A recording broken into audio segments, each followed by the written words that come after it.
Hey, welcome to today's video. Today we're going to talk about the 4 identity statuses.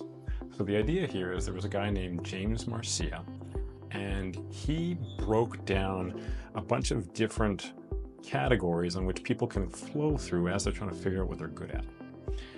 So, and I would say this is the #1 threat to discovering what you're best at, is not being able to figure out in which one of these stages you're actually in. So let's get into it. The statuses basically describe where you're going to flow between actually discovering where you're at and what you're good at and being stuck in that I'm not sure phase. So we'll break them down real quick, and it's not very complicated. Take notes if you want, but there'll be some pointers in the show notes. #1, foreclosure, identity foreclosure. So this is when you make a commitment about your identity without really exploring other options. It's kind of like saying I'm going to be a lawyer because my parents are lawyers and they said so, and I should be a lawyer too, without ever asking yourself if you like the law or you like the things that go into being a lawyer. You might think you've got it all figured out, but you've skipped the step where you actually try the different things to see what fits for you. Sometimes people rebel against what's handed to them or what they think they should do, and they adopt the complete opposite mindset. So if your family wants you to be a straight-laced doctor and you decide to be an artist just to prove a point, this is also identity foreclosure, because you actually haven't thought through what might be a good fit for you. You've done something just in clean opposition to what you were told to do.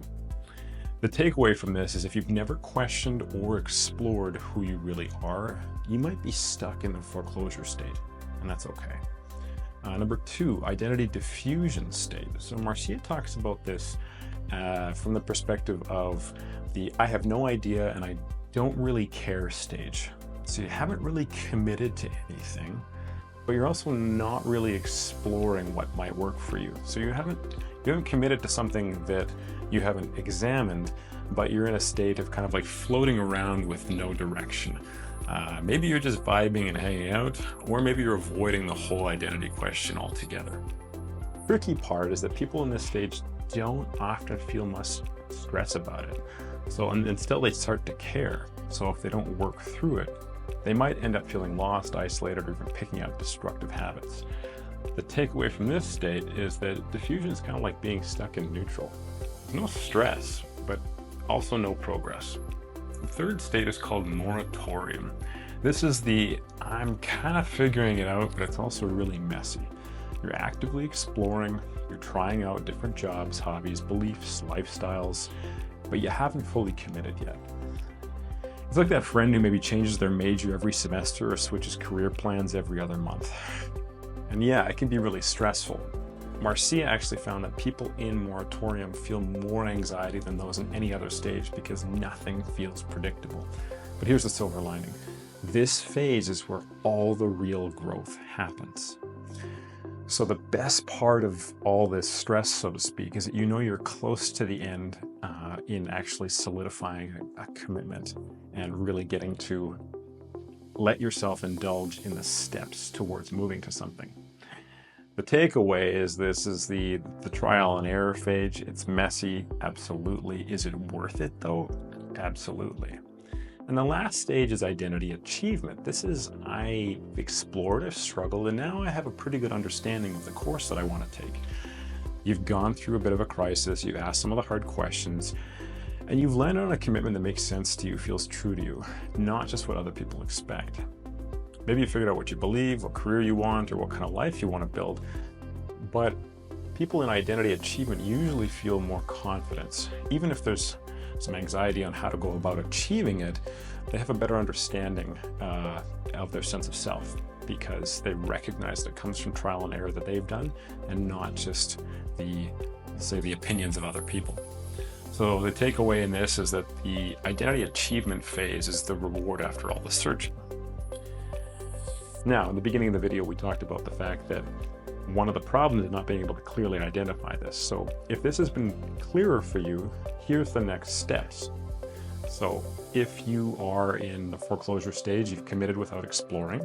Diffusion, maybe you haven't committed and you aren't exploring. Moratorium, you're exploring but you haven't committed. And achievement, you've explored, committed, and now you know. If you think you might be in foreclosure or diffusion, that's okay. But your next step is going to be set up another minimum viable experience, the next little experiment. It doesn't have to be big, it doesn't have to be long, but your task is to set up another experiment to get a little bit more exploration.